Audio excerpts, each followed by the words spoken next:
Cuando miramos el cielo nocturno, los planetas parecen simples puntos de luz, casi idénticos entre sí. Pero esa apariencia es engañosa. Detrás de cada punto brillante se esconde un mundo con una historia propia, con condiciones físicas extremas y características que lo hacen único. En nuestro propio sistema solar conviven planetas pequeños y densos, como la Tierra o Mercurio, junto a gigantes gaseosos tan enormes que podrían tragarse decenas de mundos como el nuestro. Hay planetas abrasados por el calor, otros congelados casi al cero absoluto, algunos rodeados por espectaculares anillos, otros con decenas de lunas y algunos casi completamente solos. Esta diversidad es tan grande que, durante siglos, desconcertó a los astrónomos. ¿Cómo es posible que mundos tan distintos compartan una misma estrella? ¿Por qué Marte es un desierto helado mientras Venus es un infierno ardiente? ¿Por qué Júpiter es un coloso de gas y la Tierra un pequeño planeta rocoso capaz de albergar vida? La pregunta clave es inevitable. Si todos los planetas nacieron del mismo sistema solar, con el mismo Sol en el centro, ¿por qué terminaron siendo tan diferentes? La respuesta no está en un solo factor, ni en un evento aislado, sino en una historia larga y compleja que comienza mucho antes de que existieran los planetas como los conocemos hoy. Para entender esa diversidad, primero hay que retroceder al origen mismo del sistema solar. El origen común, cómo nacen los planetas. Hace unos 4.600 millones de años, el sistema solar no tenía planetas, ni órbitas ordenadas, ni mundos definidos. Todo comenzó con una enorme nube fría de gas y polvo interestelar, compuesta principalmente de hidrógeno y helio, con pequeñas trazas de elementos más pesados, carbono, oxígeno, hierro, silicio. Esta nube colapsó bajo su propia gravedad y, al hacerlo, comenzó a girar. En el centro del colapso nació el Sol. A su alrededor quedó un disco achatado y giratorio conocido como disco protoplanetario. Ese disco era caótico, turbulento y aparentemente homogéneo. El mismo tipo de polvo y gas se extendía desde las regiones más cercanas al Sol hasta los confines más lejanos. En este punto, todos los futuros planetas compartían los mismos ingredientes básicos. Dentro del disco, las partículas microscópicas de polvo empezaron a chocar entre sí. Al principio, se unían por fuerzas eléctricas muy débiles, formando agregados cada vez mayores. Con el tiempo, esos granos se transformaron en pequeñas rocas. Las rocas chocaron y formaron cuerpos más grandes, de kilómetros de tamaño, llamados planetesimales. Y a partir de ahí, la gravedad tomó el control. Los planetesimales comenzaron a atraerse mutuamente, creciendo en tamaño y masa en un proceso llamado acreción. Algunos cuerpos crecieron más rápido que otros y se convirtieron en embriones planetarios, auténticos planetas en construcción que limpiaban su entorno orbital, capturando material cercano o expulsándolo. Este proceso no fue ordenado ni pacífico. Fue violento, lleno de colisiones gigantescas, fusiones, fragmentaciones y pérdidas de material. Durante millones de años, el sistema solar fue un campo de batalla cósmico. Y aquí aparece la idea fundamental. Los planetas no nacen distintos, se vuelven distintos durante su formación. Aunque todos surgieron del mismo disco, pequeñas diferencias iniciales, como la distancia al Sol, la cantidad de material disponible o el momento exacto en que comenzaron a crecer, se amplificaron con el tiempo. Esas diferencias tempranas marcaron el destino de cada mundo y dieron lugar a la increíble variedad planetaria que observamos hoy. La distancia a la estrella, el factor decisivo. En el disco protoplanetario, no todas las regiones eran iguales. Aunque los ingredientes básicos estaban presentes en todo el sistema solar naciente, la temperatura cambiaba drásticamente con la distancia al Sol. Y ese simple hecho marcó una diferencia profunda y permanente entre los planetas. Cerca del Sol, el entorno era extremo. Las temperaturas eran tan altas que solo los materiales más resistentes podían sobrevivir sin evaporarse. Metales como el hierro y el níquel, y minerales rocosos ricos en silicio, eran prácticamente lo único sólido disponible. En estas regiones internas no había hielo, ni grandes cantidades de gas retenible, ni compuestos volátiles estables. El resultado fue inevitable: planetas pequeños, densos y rocosos, como Mercurio, Venus, la Tierra y Marte. Más lejos del Sol, el panorama cambiaba por completo.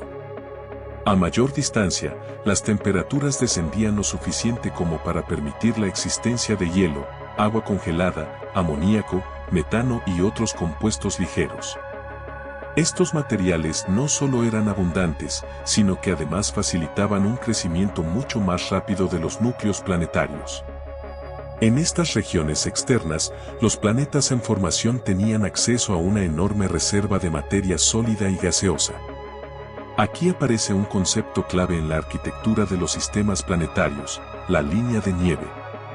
Esta frontera invisible marca la distancia a partir de la cual el hielo puede existir de forma estable. Dentro de la línea de nieve, el agua y otros volátiles se evaporan; más allá, se congelan y se acumulan. Esa línea no solo separa zonas frías y calientes, divide dos familias planetarias. Gracias a la presencia de hielo, los núcleos más allá de la línea de nieve crecieron mucho más rápido y alcanzaron masas enormes en poco tiempo. Eso les permitió atraer y retener grandes cantidades de gas del disco protoplanetario, dando origen a los gigantes gaseosos y helados como Júpiter, Saturno, Urano y Neptuno. La consecuencia es clara y profunda. La posición inicial de un planeta dentro del disco determina su composición, su tamaño y el tipo de atmósfera que puede tener.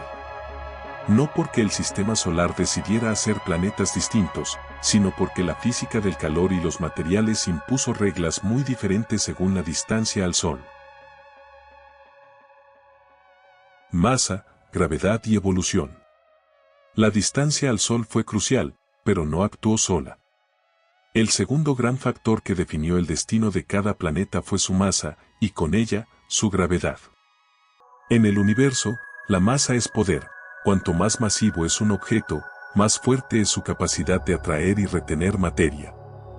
Los planetas que lograron crecer rápidamente alcanzaron una masa crítica. A partir de ese punto, su gravedad se volvió lo suficientemente intensa como para capturar grandes cantidades de gas del disco protoplanetario antes de que éste desapareciera. Así nacieron los gigantes gaseosos, con núcleos sólidos relativamente pequeños rodeados por envolturas colosales de hidrógeno y helio. Júpiter es el ejemplo extremo; su gravedad es tan dominante que influyó en la formación y evolución de todo el sistema solar. En cambio, los planetas que no alcanzaron suficiente masa quedaron limitados. Los mundos pequeños tienen una gravedad débil, lo que hace difícil retener atmósferas densas, especialmente frente al viento solar y a la radiación intensa de la estrella. Marte es un caso emblemático. Probablemente tuvo una atmósfera mucho más gruesa en el pasado, pero con el tiempo la perdió casi por completo, quedando expuesto y frío. La historia planetaria no fue suave ni estable. Estuvo marcada por choques colosales. Colisiones entre embriones planetarios remodelaron mundos enteros, cambiaron ejes de rotación y arrancaron enormes cantidades de material al espacio. De uno de estos impactos nació la Luna, a partir de los restos de un choque entre la Tierra primitiva y un objeto del tamaño de Marte. Los anillos y las lunas también cuentan esta historia violenta. Algunos anillos son restos de satélites destruidos por mareas gravitatorias; otras lunas se formaron a partir de discos de material que nunca llegó a consolidarse en un solo cuerpo. Cada sistema de lunas es una huella fósil del pasado dinámico de su planeta. La idea central es poderosa. La historia de un planeta es una mezcla de crecimiento, pérdidas y choques. No basta con saber dónde nació, hay que entender todo lo que sobrevivió y todo lo que perdió en el camino. Más allá del sistema solar, la diversidad planetaria extrema.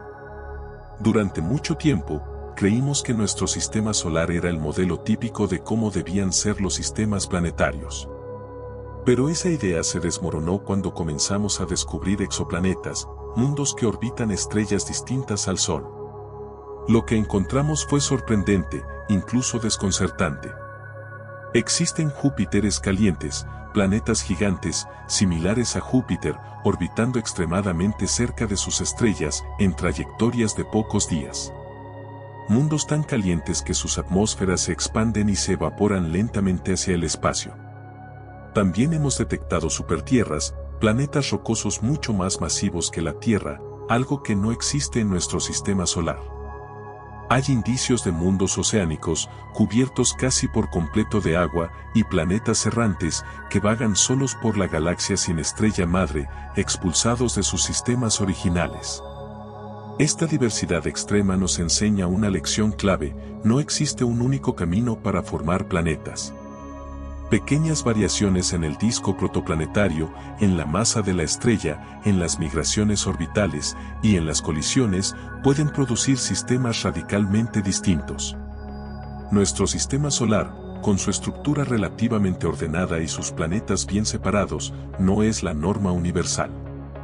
Es solo una de miles de posibilidades que la física permite.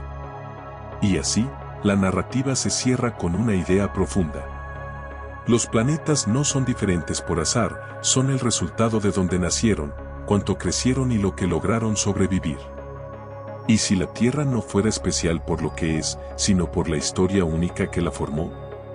Esa historia, escrita por la física y el tiempo, es lo que convierte a cada planeta en un mundo irrepetible.